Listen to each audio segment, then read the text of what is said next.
Bueno, muy bien. Ya estamos en hora.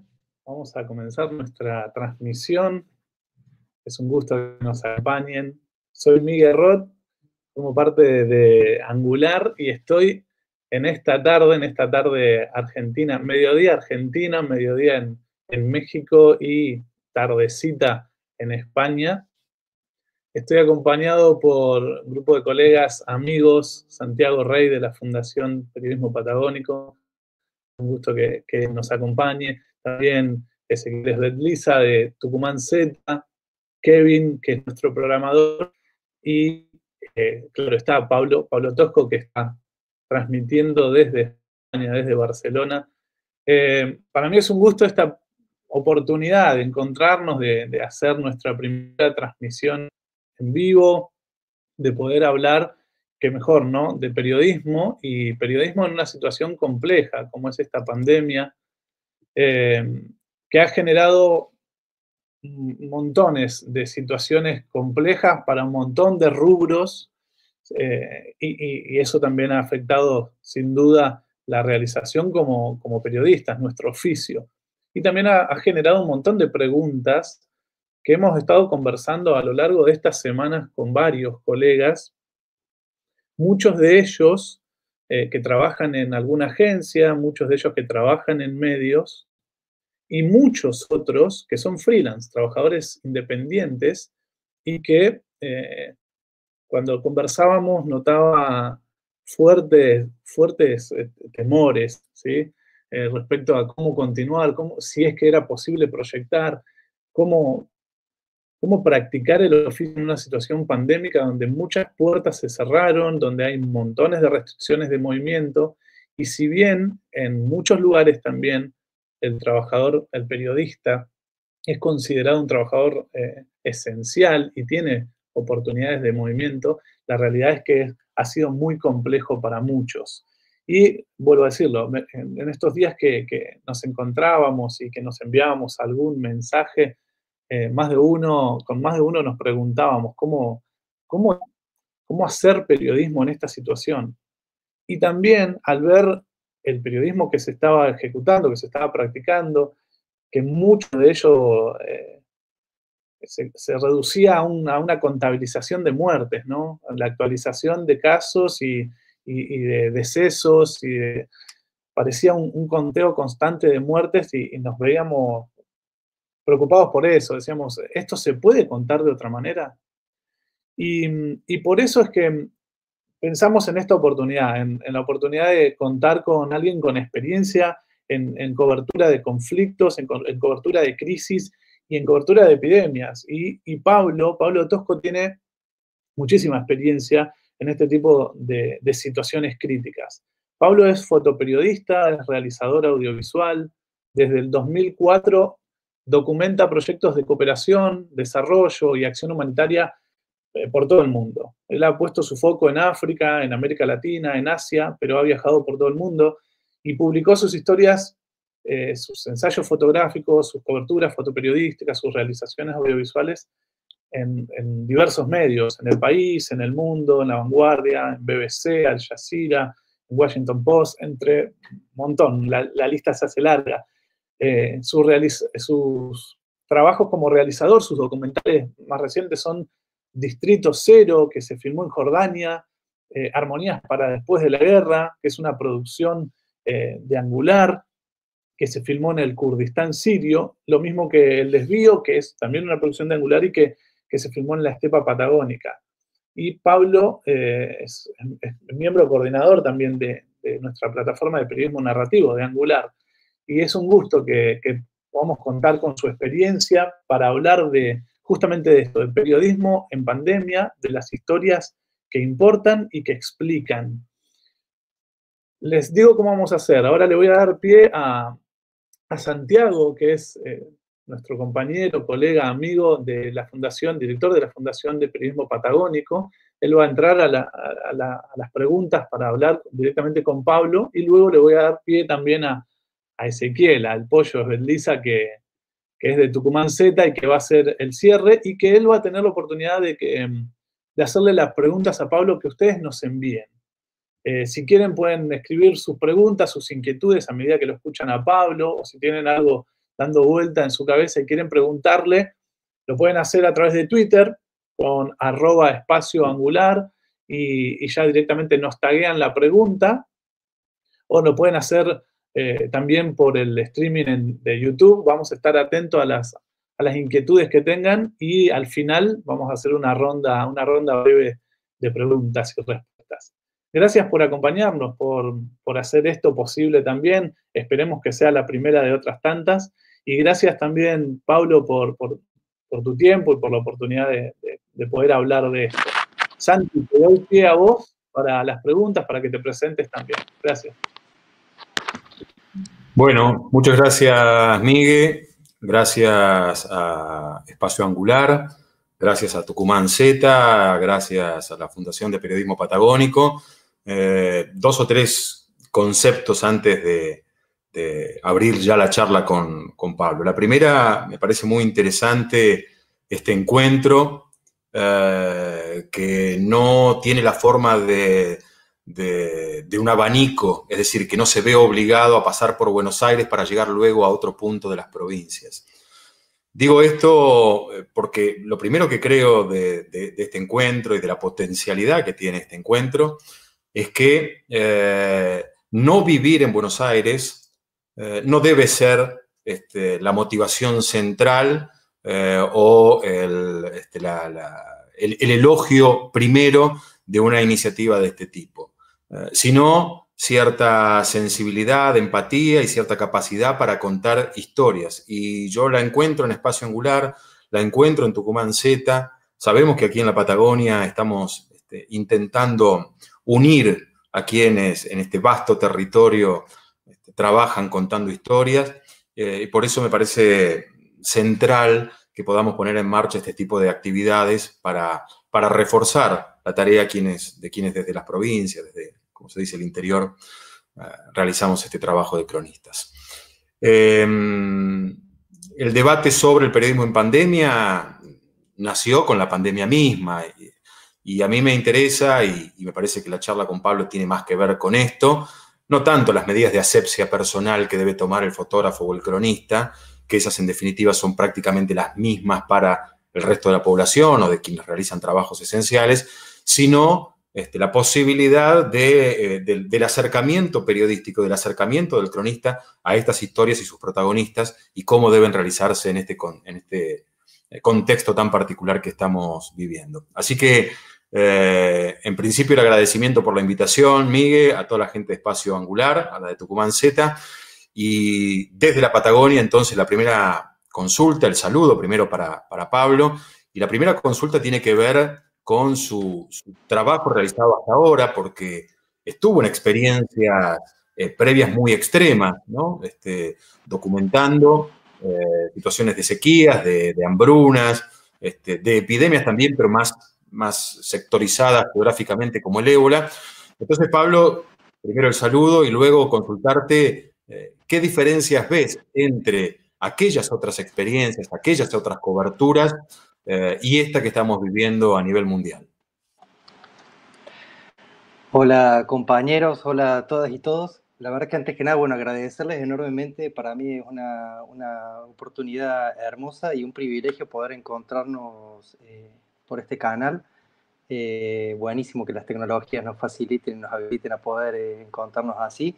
Y también desde los márgenes, reivindico lo que acabas de comentar y que tiene que ver con este centralismo que hemos sufrido todas y todos los que salimos del interior de Argentina, y que siempre está ese filtro, ese embudo, o como le llamamos, ese abanico, que para creer que uno puede hacer, contar, narrar, aprender, evolucionar, tiene que pasar por el territorio bonaerense, y creo que hay oportunidades increíbles y aprendizajes increíbles en esta cohesión, en estos encuentros que podemos llegar a hacer entre todas y todos, y me gusta llamarle desde los márgenes casi, por estas carreteras secundarias que nos animamos a recorrer y que no están en la portada de los grandes periódicos, de los medios masivos y los grandes holding comunicativos, sino que están en estas experiencias tiradas con mucho amor, con mucho respeto, con mucha dignidad, con mucha energía, como el proyecto de Tucumán Z, como la gente de Angular y como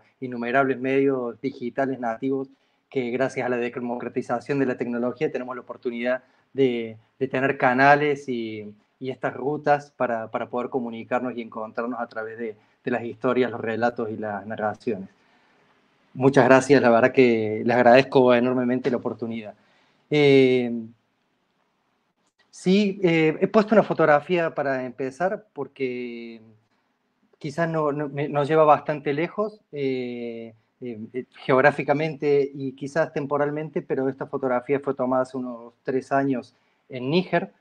Níger se encuentra en el medio del desierto del Sahara, es una de las rutas migratorias más importantes de África subsahariana para intentar llegar a Europa.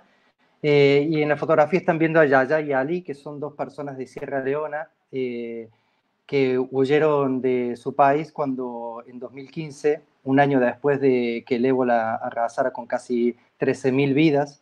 Pongo este número frío para que veamos la dimensión también de en un país de 12 millones de habitantes, en menos de 3 meses murieron casi 12.000 personas, ¿sí? Por producto del ébola. Estos 2 jóvenes huyeron porque la economía quedó totalmente destruida.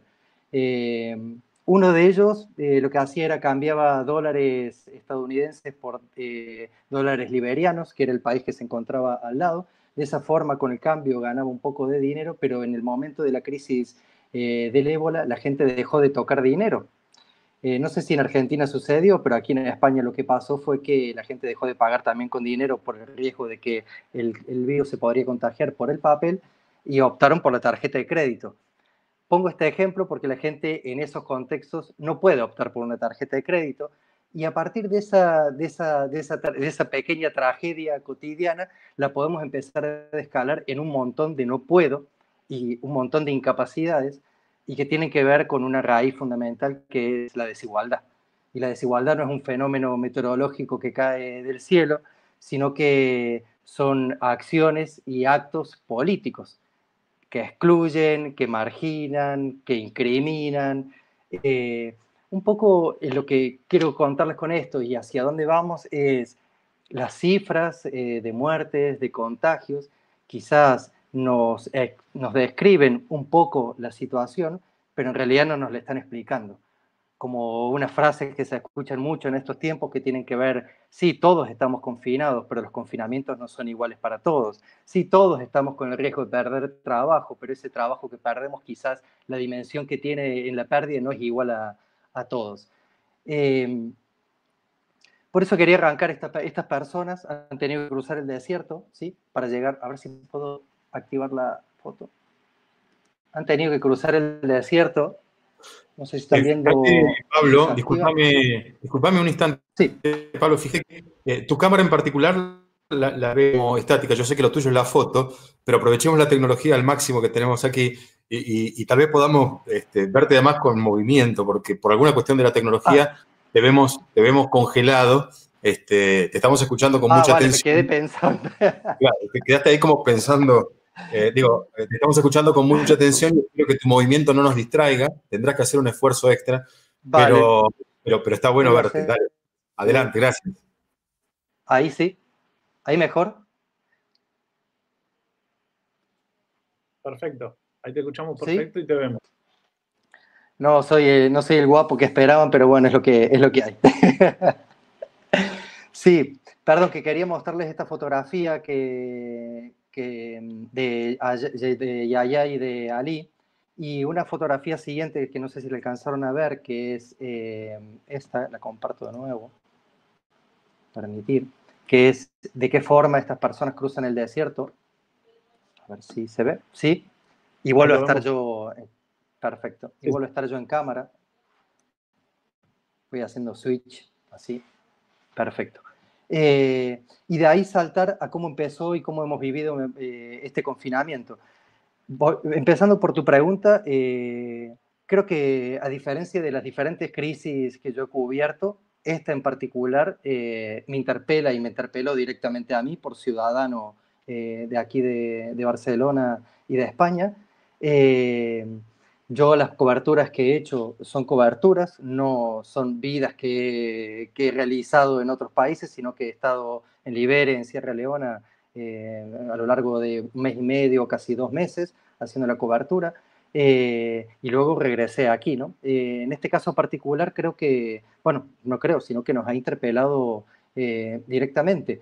Eh, y después, a nivel del trabajo periodístico, que es la pregunta específica, hay algo que me parece que es básico y que tiene que ver con el impedimento y con las dificultades que han tenido los periodistas, los fotógrafos, las fotógrafas, para tener acceso a ciertas noticias, a lo noticiable, si se quiere. Aquí hace 2 años atrás se firmó, bueno, un convenio, se dio de alta un convenio, bueno, no es un convenio, sino que es una ley de protección de datos, que eso ha condicionado muchísimo la forma en la que se pueden relatar y el acceso a las identidades y a la información personal de cada uno de los individuos.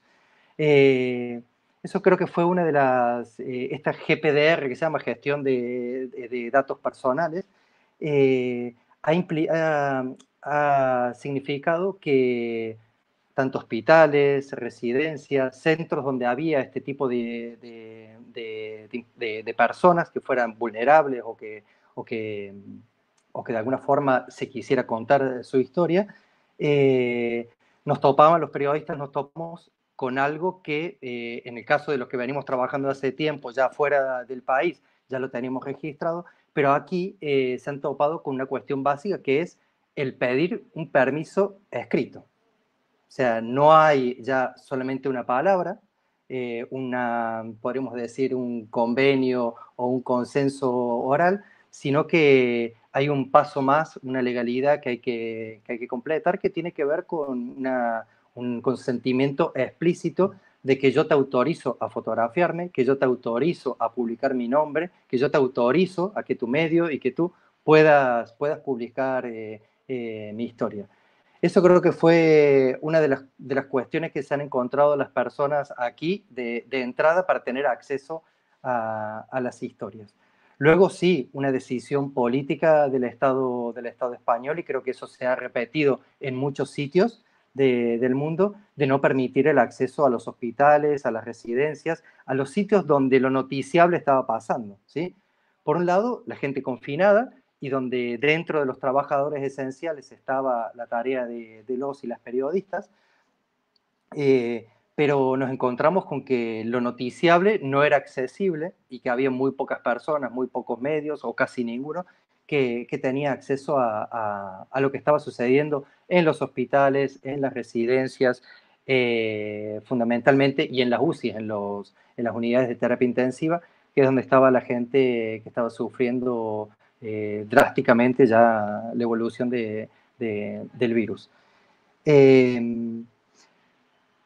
Particularmente lo que me sucedió es, yo venía de cubrir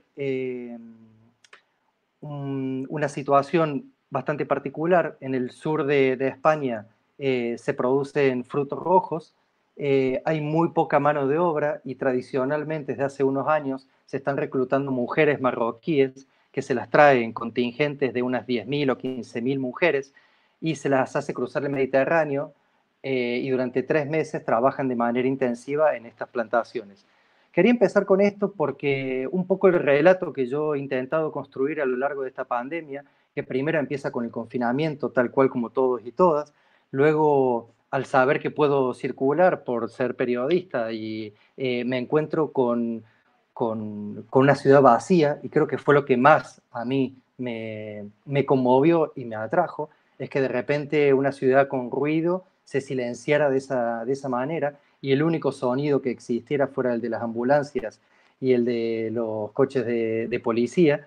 Eh, Luego lo que me sucede es que empiezo a encontrar la gente que no tiene un hogar donde confinarse. Ahí encuentro otro relato en el cual los medios de comunicación ni los periodistas estaban prestando atención y estaban poniendo el foco. Luego, ¿quiénes eran estas personas?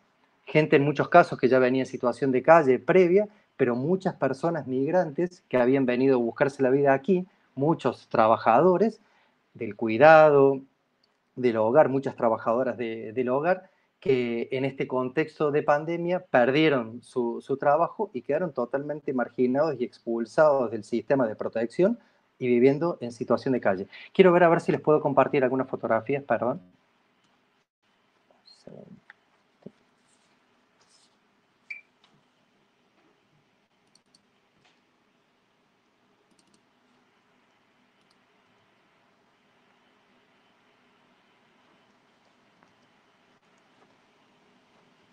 A ver si se carga. Sí, creo que se ha cargado, ¿verdad? A ver. Y ahora comparto. Perdón, ¿eh? Se ve. ¿Sí? Perfecto. Vale, voy a hacer un pequeño Ahí recorrido para está. ponerlos en contexto y por qué mi voluntad y mi deseo. Yo me encontraba con que la mayoría de los periodistas estaban desesperados por entrar a los hospitales, documentar en primera persona lo que estaba pasando en las unidades de terapia intensiva, el colapso del sistema sanitario, los pacientes y las pacientes tiradas en los pasillos. Y empiezo a conectar con lo que venía cubriendo una semana o 2 semanas antes, que es un poco el retrato que les voy a mostrar ahora fotográfico. Son mujeres que vienen a trabajar aquí, a recoger fresas, pero también a trabajar en producción agrícola general, y son las trabajadoras esenciales. Fueron las únicas que quedaron trabajando, ¿sí?, en Andalucía, en el campo, recogiendo la fruta para que no se pudriera, y también los vegetales y las verduras para que la gente se alimentara.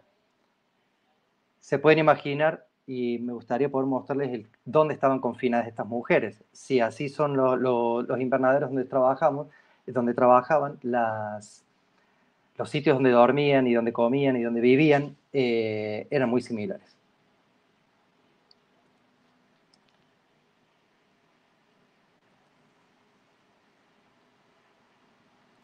Esto fue, Pablo, discúlpame, ¿cuánto tiempo antes del comienzo del encierro, de la cuarentena?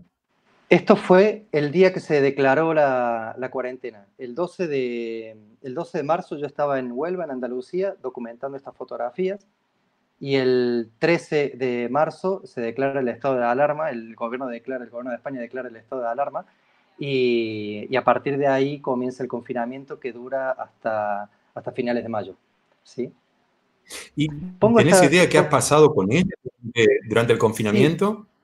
sí, por eso quería empezar con estas fotografías y quizás con estas historias de los márgenes que invitaría a la gente a documentar, no solamente porque son personas migrantes, sino el recorrido que quería hacerles también era puesto el foco en estas personas, que son las personas trabajadoras esenciales. Luego me gustaría mostrarles también qué ha sucedido con las mujeres de Ecuador, de Honduras, de El Salvador, de República Dominicana, o de Filipinas, que vienen a trabajar como trabajadoras del hogar y de los cuidados, o sea, de las personas mayores en las residencias. Todas estas personas, para que se hagan una idea, pasaron el confinamiento en estas chabolas, se les llama aquí, que son como eh, refugios hechos con palets de madera, plásticos y cartones, ¿sí? A los que están viendo, la persona anterior era Idris, que era de Senegal. Están viendo a Hasna, de espaldas, que es de Marruecos, y que ella trabajaba hasta ese momento como recolectora de la fresa y vivía en estos asentamientos, ¿sí?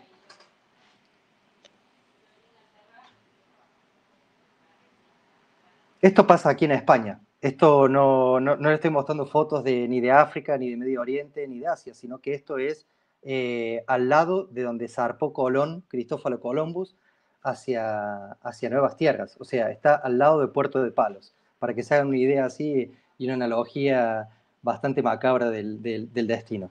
Quería también comenzar con esta fotografía, que fue la primera que tomé del día del confinamiento, donde la gente no salía, nadie salía, inclusive las bolsas de basura se empezaban a juntar en los rellanos,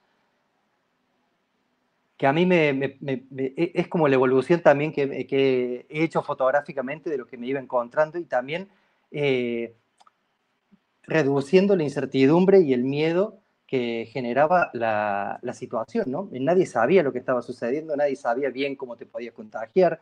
Aquí no había mascarillas, las mascarillas estaban destinadas solamente para las personas sanitarias, ¿sí?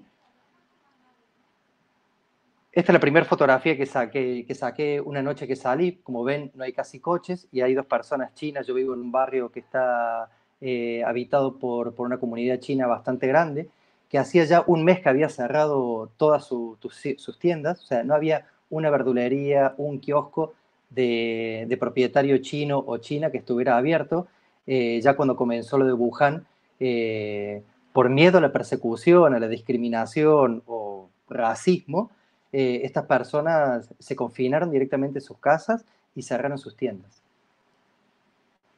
Este recorrido que hago es de esa Barcelona vacía que empecé a recorrer y que al principio no me encontraba gente, no había nadie, ¿sí? Este es Gran Vía, una de las calles más concurridas de Barcelona, ¿sí?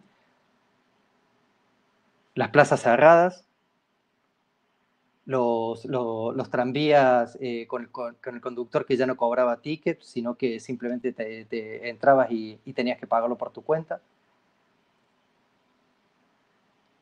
Los puertos, estoy mostrando zonas turísticas, así que esto estaba lleno de personas, todo vacío. Y las únicas personas que yo empecé a ver que quedaban en las calles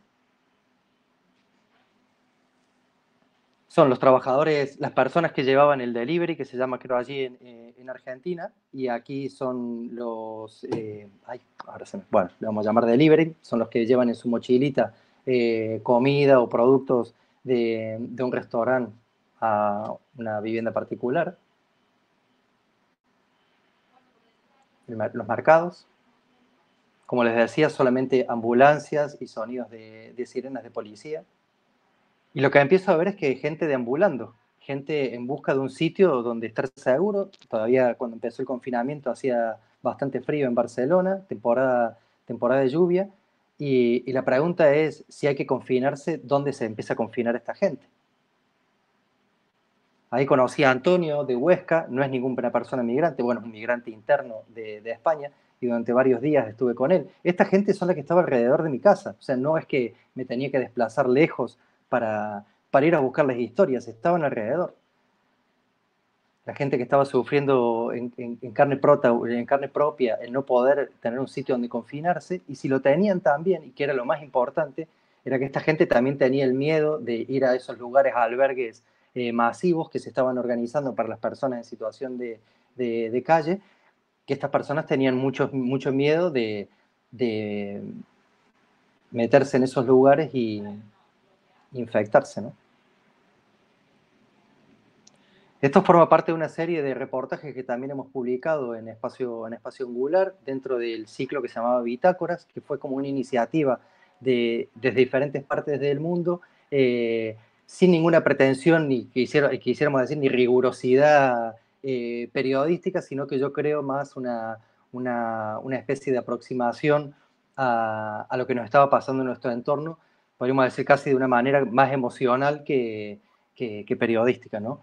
Es también de Youssef. Youssef vive en la puerta del supermercado donde yo voy todos los días a comprar. Youssef es de Senegal y lleva unos 4 años viviendo en situación de calle aquí en Barcelona. Y ahí lo que están viendo son una serie de personas.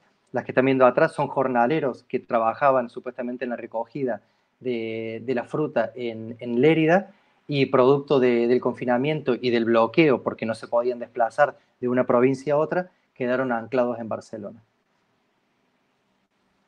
Pablo, ¿notaste algún cambio en la forma en que la persona que estaba por ser retratada se vincula con el fotógrafo, se vincula con vos, en este caso, a partir de la pandemia? Quiero decir, más allá de los cuidados personales, etcétera, con los que seguramente te trasladás en la calle, y rescato esto que venimos escuchando de conocer el nombre de las jornaleras que llegaron desde África a la cosecha de fresas, de frutillas allí en España, de la persona que vive en la calle, porque habla de una empatía que es un poco la que siempre buscamos resaltar en estas charlas como eje central de nuestro trabajo periodístico.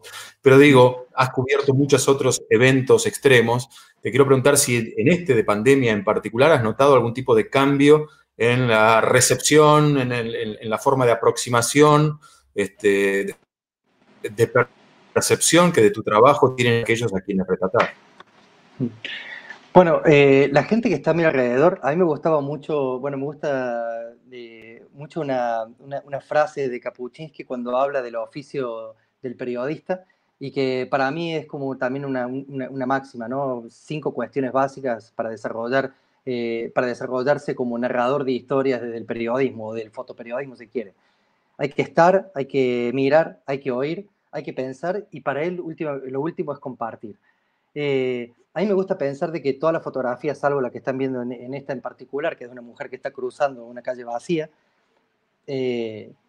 forman parte de un encuentro, reflejan un encuentro, ¿sí? El que están viendo aquí es Youssef, que es la persona que acabo de documentar, que le acabo de mostrar la foto con el barbijo sentado en la puerta del supermercado. Él hace 4 años que lo conozco, él recoge hierros alrededor de mi barrio y los vende por kilo. O sea, la historia de Youssef ahora, durante la pandemia, es una pincelada de un vínculo que tenemos desde hace años, ¿sí? Me gusta, por ejemplo, Sara, que es la persona que estás viendo, o sea, he hecho todo un trabajo de aquellos trabajadores y trabajadoras esenciales que no estaban saliendo en la portada de los periódicos, los únicos que salían eran los sanitarios, pero aquella persona que preparaba todas las mañanas el pan aquí abajo, Sara es de Paraguay, y todos los días yo le compro el pan, o sea, forma parte de mi cotidianeidad, y yo formo parte de la suya también. O sea, por eso me gusta pensar de que toda historia que relato, lo que da cuenta es ese encuentro, es ese compartir, ¿no?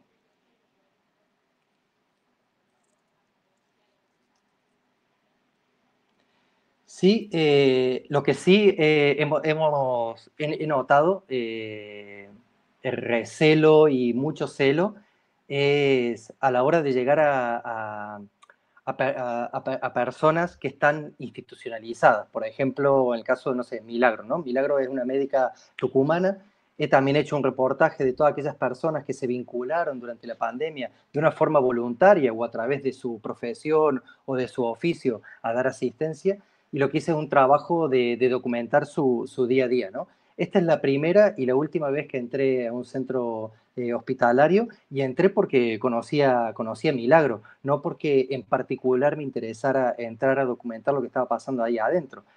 Me interesaba documentar cómo vivía el día a día, el agobio, la presión, la incertidumbre, la tristeza, la angustia que generaba esta situación para alguien que toda su vida trabajó de infectóloga, y cubriendo, podríamos decir, brotes muy pequeños de ciertas enfermedades infecciosas, ¿no? Que de repente se encuentra con un colapso sanitario extremo.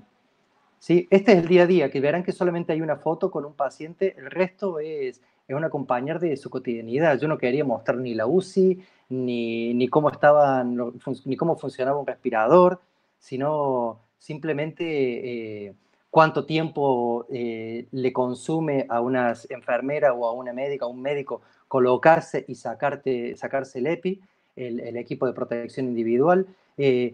Esta serie de detalles que quizás explican mejor el día a día y la incertidumbre en la que se encontraba Milagros, ¿no?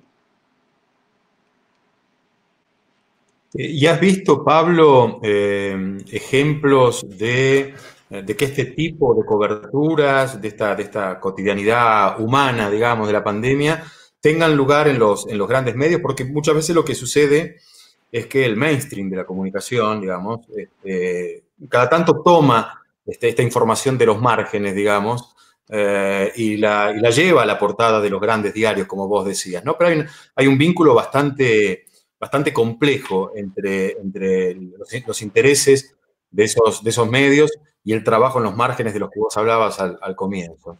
Entonces mi pregunta sería es si estas historias las viste reflejadas en la portada de los grandes medios, o si como uno puede especular inicialmente, los grandes medios lo que han hecho centralmente, y sobre todo los audiovisuales, es trabajar sobre la sensibilidad sobre el número, ¿no? Es decir, el impacto sobre el número. Esta especie de lo que dice bien el maestro Omar Rincón, de que se ha contado la pandemia en términos futboleros, ¿no? En términos futbolísticos. ¿Cuántos goles? ¿Cuántos lesionados? ¿Cuántos entran? ¿Cuántos salen? Pero no se ha dedicado el periodismo más concentrado al costado humano. Es decir, ¿cómo has visto esta relación, este vínculo? Sí. Yo quería poner en valor lo que lo que comentaba recién de los trabajadores esenciales, porque aquí sí, y podríamos decir, con razón y con la importancia que lo tienen y lo tenían las personas vinculadas a las tareas sanitarias, ¿no? Sí había historias de enfermeros, de enfermeras, de médicos, ¿sí? De personas que iban a hacer test, pero como vos decís, muy vinculado a la cifra, al dato duro, ¿no? Hubo dos portadas que generaron, y esto les puede dar un poco de pistas para entender qué es lo que sucedió, por ejemplo, aquí en España, ¿no? Hubo dos portadas así que fueron muy cuestionadas, muy controvertidas. Una es la que les estoy mostrando, no sé si la están viendo ahora en pantalla, que es la del Mundo. Es la única fotografía que se publica de una persona muerta durante toda la pandemia en periódicos de España. La publica nada más ni nada menos que El Mundo, o sea, más o menos si conocen la línea editorial de los periódicos de aquí, nos encontramos con El País, que ha ido no sé, como decantándose para una mirada y un relato un poco más conservador, pero El Mundo siempre lo ha sido, muy al lado podríamos decir, como de la cultura más rancia de España, ¿no? Y se clavan una portada de una persona muerta, con dos sanitarios atendiéndolo. Fue la única portada donde se ha mostrado una persona fallecida por COVID.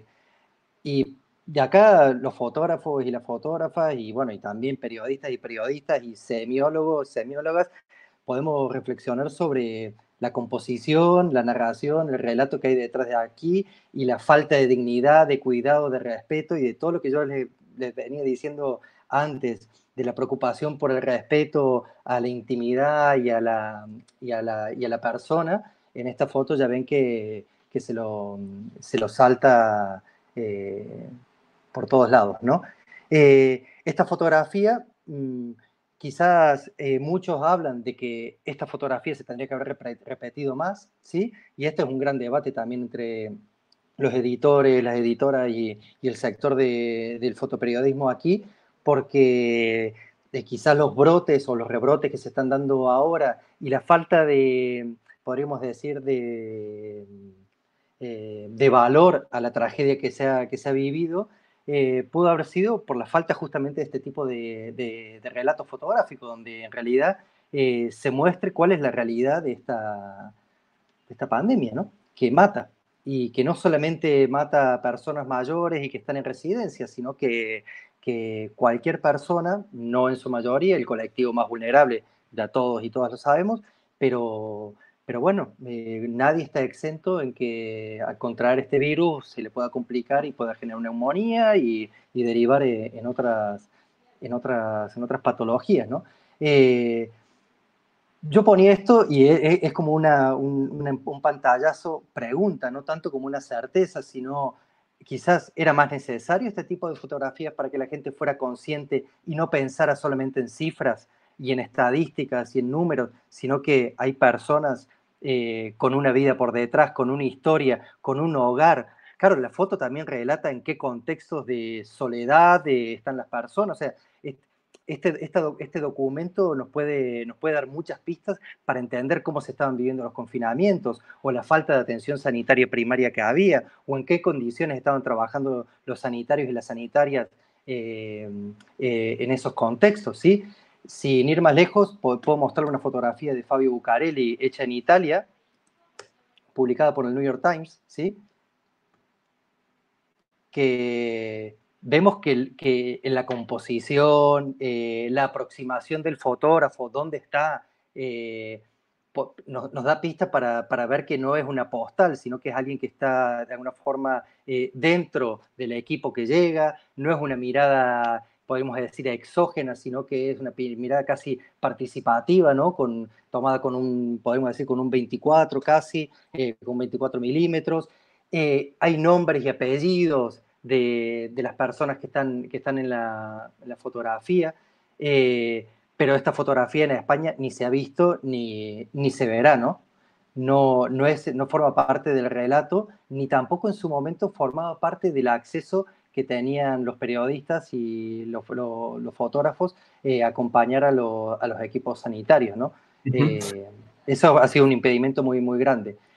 Y otra fotografía, volviendo a lo de los números, que fue muy controversial, que tiene que ver cuando se levanta el estado, bueno, más que nada que cuando se levanta el estado de alarma, cuando se empiezan a desescalar las normas extremas, y, ay, perdón, que no sé si se ve bien, perdón, esta foto, sí, no sé si la voy a agrandar un poquito, perdón que me la he bajado de AP y tiene ahí la marca de agua. Esta foto la hizo Emilio Morenati, que es el corresponsal de AP aquí en España, y fue el primer día en que dejaron salir a las familias con sus niños y sus niñas, ¿sí? Y esta foto también se fue muy controversial porque, claro, la gente pensó, bueno, esto, después de esta fotografía y después de esta salida abusiva de las familias, somos candidatos todos a otra vez confinamiento, a un rebrote sin contención del virus. Y lo curioso es que la óptica con la que está utilizada, toma esta fotografía, es un 300 milímetros, un tele, que bueno, si después curiosean un poquito por internet para ver sus especificidades, podrán ver que el efecto óptico que genera es como un achatamiento y una compilación y una reducción de las distancias entre personas y objetos. Y la real fotografía, podríamos decir como el contraplano, es este. ¿Sí? Ya vemos que la distancia que hay entre las personas es otra, no están amontonados, ¿sí? Pero bueno, la portada que utilizaron los medios es la anterior, no ha sido esta, ¿sí?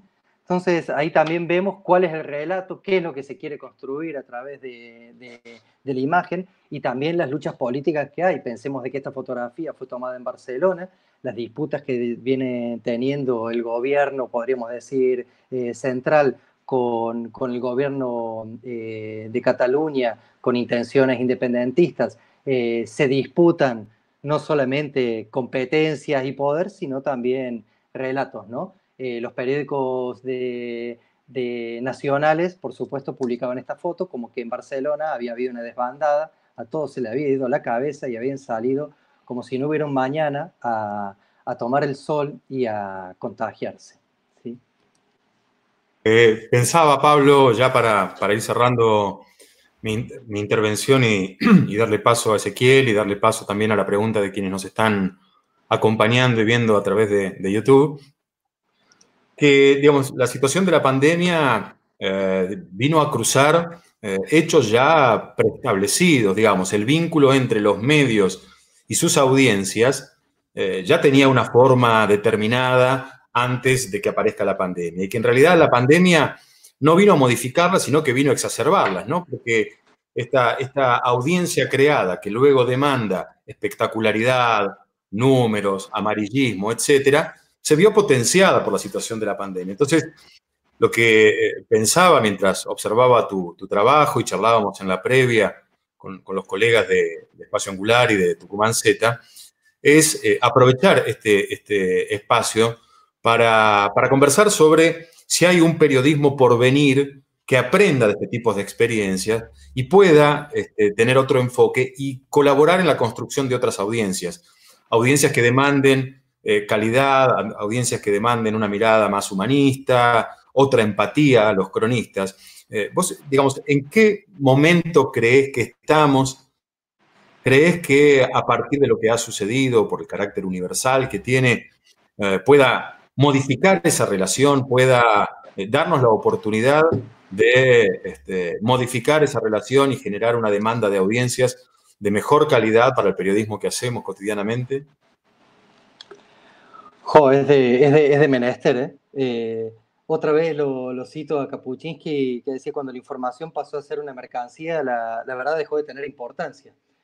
Pero pese a eso, sí hay una crisis del modelo de negocio del periodismo, y eso es lo que estamos viendo también aquí en España. Están empezando los grandes medios de comunicación a tener prácticas de suscripción en sus portales online, cosa que hasta hace unos meses eso era impensable. Y bueno, grandes periódicos como La Vanguardia, el Diario Ara aquí en Cataluña, o El País, El Mundo, van hacia bueno, están en ese modelo, y pese a eso también todo un periodismo hecho con mucho respeto, con mucho rigor, muy comprometido con las historias de las personas, con una palabrita clave que le acabas de decir, que es con mucha empatía, está de alguna forma, y podemos decir, más minoritaria que otras, más o menos minoritaria que otras, pero llegando, y creo que de alguna forma acercando a los públicos, a diferentes públicos, y lectores y lectoras, otro tipo de tratamiento y otro tipo de construcción de relato y de narrativa, ¿no? Y el foco puesto en otras cosas. Lo que sí, el planteamiento, como siempre nos hacemos, y aquí también con colegas, otros colegas que también tienen proyectos de periodismo independiente, es cómo hacerlo sostenible. Creo que la pandemia nos ha puesto en un lugar, y eso me gusta pensarlo, no de manera mayoritaria, pero sí ha puesto a la audiencia a cuestionarse qué tipo de información estaba consumiendo. Acá, por ejemplo, salían los militares, que bueno, una cosa muy loca, la policía, la Guardia Civil, hablando de la cantidad de bulos que había corriendo a través de las redes sociales. Y estaban hablando de que en WhatsApp, por ejemplo, el 80% de la información que se estaba compartiendo en los primeros 2 meses de la pandemia era falsa, ¿no? A partir de ahí hemos ido viendo cómo ciertos portales y ciertas iniciativas periodísticas, inclusive los medios masivos de comunicación, empezaban a tener más suscriptores y gente con una intención y con una voluntad de sí acceder a información contrastada y más rigurosa. Perdón, que voy a hacer algo, así nos vemos, porque como ya... Esa foto en particular, no sé si tuviste, si ingresaste a un asilo de ancianos, como se llama aquí en la Argentina, ¿no? Sí, esto... Que ha sido uno de los lugares más afectados, ¿no? Sí, casi el 40%, 50% de las personas mayores que murieron en estos entornos. En las residencias de personas mayores el virus arrasó. Y esto, la idea era justamente cuando hablamos que las desigualdades no son fenómenos meteorológicos que caen del cielo, lo que queremos poner en evidencia es justamente toda una práctica de privatización de estos centros, cómo a las personas mayores se las ha estacionado, se las ha depositado ahí sin tener ningún control sanitario. O sea, había residencias de personas ancianas que no tenían ni médicos, o sea que los propios trabajadores y trabajadoras no les habían dado ni guantes ni mascarillas. Hay algunas historias súper emocionantes donde los trabajadores y las trabajadoras se confinaron con las personas mayores, pero otras no tenían esa posibilidad por sus responsabilidades o por sus posibilidades, ¿no? Y luego otro fenómeno también muy interesante es que en este contexto de pandemia, en estas residencias de personas mayores, donde había un índice de bajas por enfermedad tremendo, las personas que estaban empezando a trabajar allí eran todas personas migrantes, de Ecuador, de Paraguay, de República Dominicana, ¿sí? Las personas que estaban cuidando a las personas mayores eran personas que en algunos casos estaban en situación irregular. O sea que por excepcionalidad, cuando hasta hace 2 meses a estas personas no se las podía contratar, no se les podía dar un trabajo digno, en esta situación excepcional, como ha pasado también en los trabajos agrícolas, a las personas migrantes se las ha convocado y han trabajado y han sido las personas esenciales para sobrevivir en esta pandemia, ¿no? Bueno, Pablo, yo te quería hacer la última por sí o por no, para no robarle más tiempo a otros compañeros, y es si cuando salís a hacer esas fotos, salís también con un cronista o una cronista que escriba. A veces salgo solo, dependiendo del tema, y a veces cuando hay un encargo, cuando hay posibilidades de publicarlo, sí, salgo con una persona, con una periodista. Yo trabajo, o sea, mi trabajo mayoritario es en una organización que se llama Oxfam Intermón, y ahí conformamos un equipo de periodistas de unas 7 personas, y que trabajamos de manera así como colectiva, ¿sí? Yo soy responsable de fotografía y vídeo y luego mis compañeras que hacen más trabajo de redacción. Pero sí hay entornos, por ejemplo, el que les acabo de mostrar, el trabajo que he hecho en las residencias de ancianos, que he entrado documentando el trabajo que hacen las personas voluntarias haciendo estos test. O sea, gente que de manera voluntaria se jugaba infectarse o no, más allá de que entraban con equipo de protección y todo, se jugaban para hacer de manera voluntaria estos test.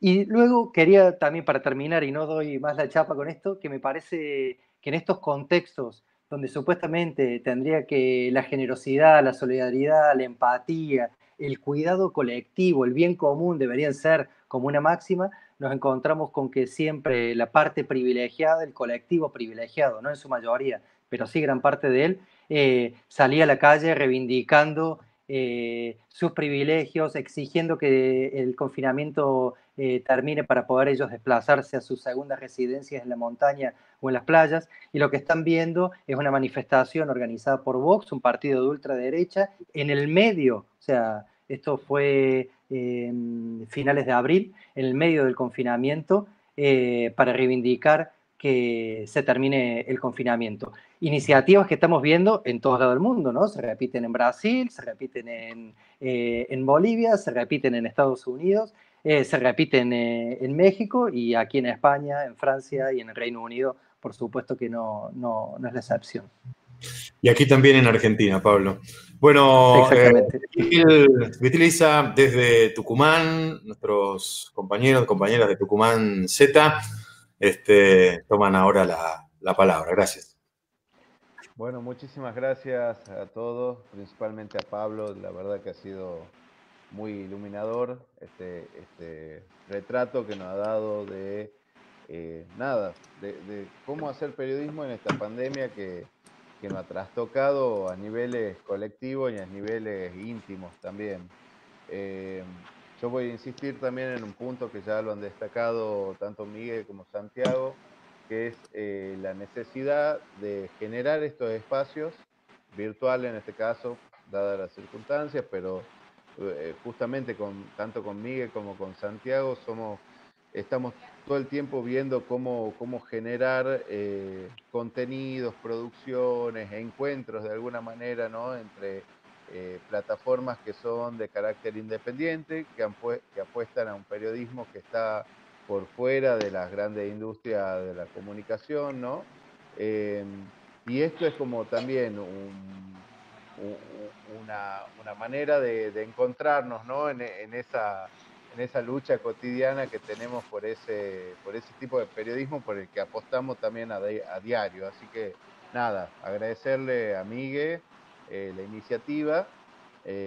Ojalá que sea el comienzo también de nuevas movidas, ¿no? De que sea un generador de espacios, de periodismo, básicamente, que es lo que apostamos. Digamos. También muchas gracias a Santiago, que siempre está ahí al pie del cañón. Y bueno, nuevamente a Pablo. Voy a dar lugar a algunas de las preguntas que han ido surgiendo. Los minutos son medio escasos, pero bueno, vamos de atrás para adelante. Ángeles Alemandi hace una pregunta que me parece muy interesante, que es si Pablo cree que si este es un momento también propicio para dignificar o que podría significar una oportunidad para los medios de provincia, ¿no? Dado al hecho de que los medios nacionales no son federales, un poco lo que se planteaba al comienzo también. Hola, sí. Sí. Para mí, ojalá, mi conexión con Argentina siempre es a través de gente que está en el interior y que creo que son los espacios para reivindicar, ¿no? Sí me he encontrado con que periódicos así, ya podríamos decir como de tradición, ¿no? Y vamos a ponerle nombre, ¿no? Una Voz del Interior, por ejemplo, que de la ciudad donde yo vengo, ya trabajan en régimen como de funcionariado, ¿no? Como de, pues, no sé, como, bueno, marcando tarjeta, sin ninguna mirada innovadora, sin un carácter, podríamos decir, como empático, ni buscar las historias de las personas, sino, bueno, llenar así las páginas con palabras y alguna fotografía encima mal recortada y retocada, que bueno, que lo único que provoca es más frustración quizás para la gente que estamos trabajando en este oficio y que le ponemos mucho amor, mucha entrega y mucho compromiso, y de repente ves las condiciones de publicación y son tristísimas. Por eso mi reivindicación, y vuelvo un poco a lo que decía, es que encontremos entre todas y todos en estas iniciativas de periodismo independiente y a mí me gustaría decir, y libre, ¿sí? Sin consejos editoriales que dicten qué escribir y cómo escribirlo, sin editores fotográficos que recorten y manipulen las fotografías o distorsionen o malescriban un pie de foto. Creo que ahí es donde tenemos la oportunidad de que las historias que documentemos tengan una publicación digna, respetuosa y que por sobre todas las cosas pongan en valor ese encuentro en el que una persona te entrega su historia, te entrega una porción de su vida y uno de alguna forma toma esa materia prima y termina de construir un relato, una narración que le haga llegar a la gente esa experiencia, esa vivencia compartida, ¿no? Yo apuesto totalmente por el proyecto, por los proyectos que hay en Argentina y en Latinoamérica. Aquí en España hay un medio que es, como podemos decir, como la referencia de este nuevo modelo podríamos decir, de negocio periodístico, pero digo modelo de negocio pensando en que hay que financiar, hay que pagar a los diseñadores, hay que pagar a los fotógrafos y las fotógrafas, a los editores, a los redactores, y creo que bueno, 5W en ese sentido como que ha podido encontrar una forma, primero de hacer un periodismo excepcional, rigurosísimo y cocinado, como le llaman ellos, a fuego lento, así periodismo de larga distancia, donde las crónicas y los relatos nos pueden llevar a tener evidencias de todo un proceso de construcción del relato. Por ahí va, yo creo que en estos momentos los grandes medios de comunicación están pasando por una crisis tremenda, y no solamente económica, sino también de credibilidad, y ahí es donde creo que nuestros proyectos pueden encontrar una grieta, un hueco, donde ese periodismo renace y crece, ¿no? Perfecto, Pablo, muy claro. Te acerco otra pregunta, en este caso de alguien de Bariloche, que nos dice, solicita algún tipo de reflexión acerca del tratamiento que están dando de sus contenidos, tanto Facebook como Twitter, ¿no? O sea, si hay algún tipo de regulación o de censura, tanto de las noticias que se comparten en las plataformas, como de los comentarios individuales, ¿no? Pues la verdad, no conozco cómo censuran o cómo funciona el algoritmo de Facebook o de Twitter. La verdad que no conozco. Sí, miren, yo he visto que han descolgado fotografías de Instagram, de Facebook y Twitter, que es bastante cuestionable su censura. Y yo les voy a mostrar una fotografía de ébola, a ver si han visto alguna foto así durante la crisis de coronavirus. ¿Sí? Y esta foto fue portada del New York Times durante la crisis del ébola. ¿Sí? Aquí tenemos otra. ¿Sí? Aquí tenemos otra. Estas fotos fueron portadas de los periódicos, retuiteadas, reinstagramadas, refacebookeadas, el fotógrafo premiado, ¿sí? Mi pregunta es y esta es una pregunta que hacía yo con otros fotógrafos al inicio de la pandemia, cuando uno empezaba a ver el volumen de personas contagiadas y muertos. ¿Veremos alguna documentación, algún registro con esta narrativa, con esta composición, con esta historia detrás en Europa? y el único que se animó a hacer una cosa así fue este periódico, que yo lanzo la pregunta, no digo que esté bien ni mal ni nada, simplemente es la pregunta, ¿no? La verdad que no lo sé, volviendo a lo que comentabas, no sabría decirte, no soy especialista en redes y desconozco de cómo opera la censura en esos canales. Yo por mi parte nunca he tenido me han bloqueado una fotografía ni me la han censurado. Pero mi pregunta va más allá de eso. Digo, vale, no hemos visto estas fotos ahora. Y quizás de esta foto la censuren. Es una niña en pleno brote de ébola a punto de fallecer, ¿sí? No es nada más ni nada menos que eso, ¿sí? Y esta foto fue portada del New York Times. Esta también. Bueno, esta creo que fue la portada. Tremendo. Bueno, Pablo, me parece que quizás como cierre te alcanzo la última pregunta, que me parece que es una pregunta que nos hacemos de alguna manera todos. La hacen desde Entre Ríos, la hace Guille. Dice, ¿qué lugar nos queda a los periodistas independientes en este escenario tan duro y si nos quedan opciones? ¡Ja! No, sacamos un Fernet con Coca-Cola y nos lo tomamos. a ver qué sale.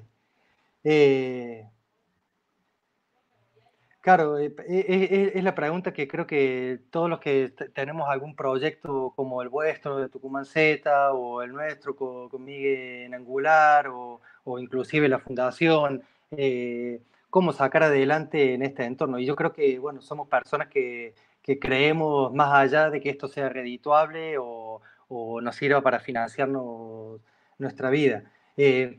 Para mí, yo bloqueado en el medio del confinamiento, sí debo confesar lo privilegiado que soy,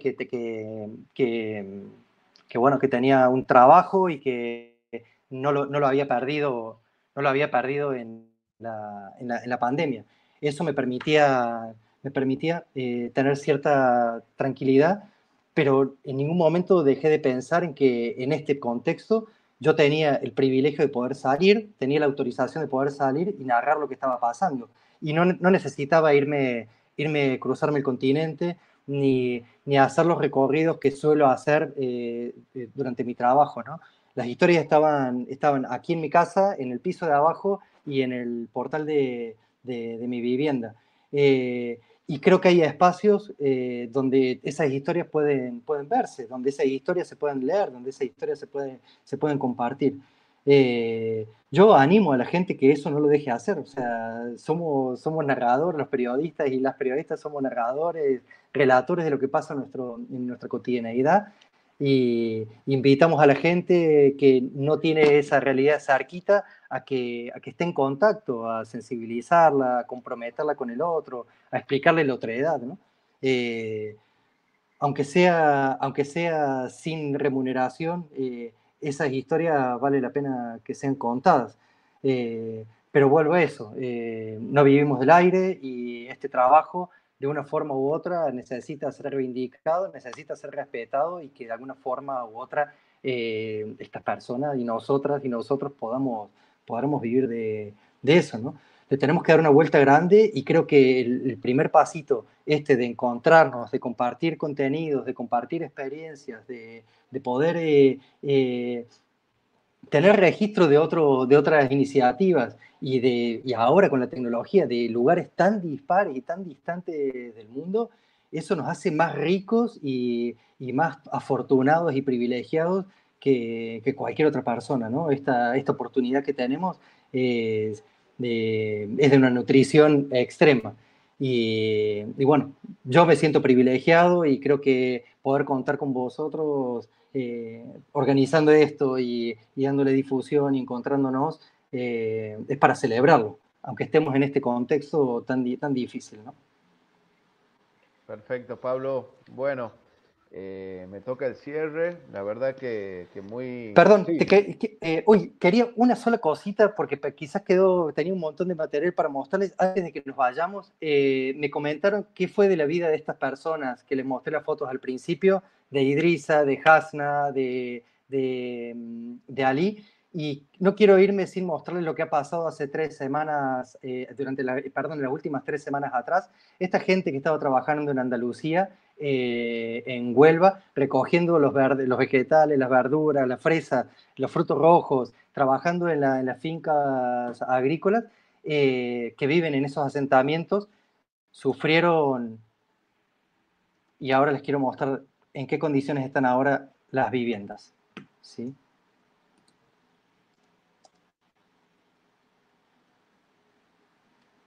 Tardan un poquito en cargarse.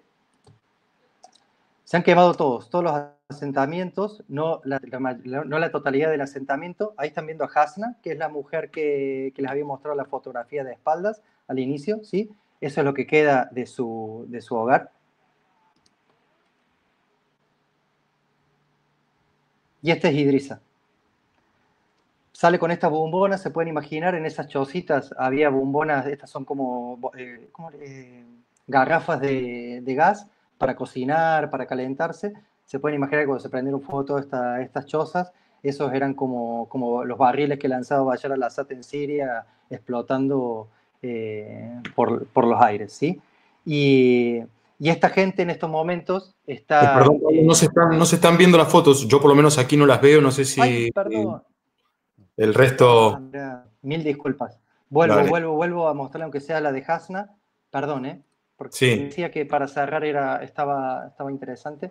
No sé si ahí se ve. Sí. Ahora sí. Sí, vale.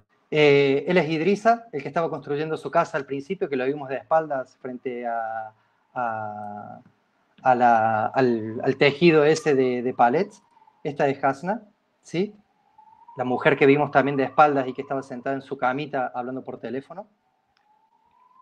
Y Ali, que también lo vimos sentado de espaldas, ¿se acuerdan? Frente a su choza. Ahí está rodeado de las bombonas de butano, bueno, de las garrafas de gas de las otras viviendas que explotaron. Y esta gente en estos momentos se encuentra en la plaza de Lepe, muy cerquita donde estaba el asentamiento, reivindicando algo tan clásico, tan simple como esto.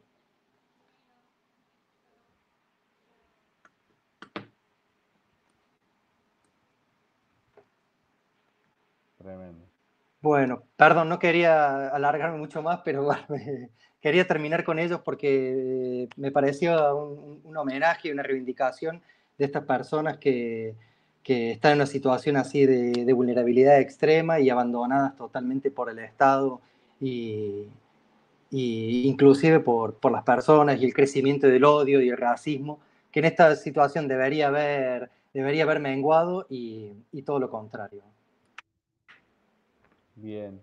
Pablo, te traslado la ultimísima pregunta de una colega, amiga, compañera salteña. Betina nos dice, el desafío de este tiempo puede ser armar el archivo de esas historias que dan cuenta de múltiples temporalidades y espacialidades.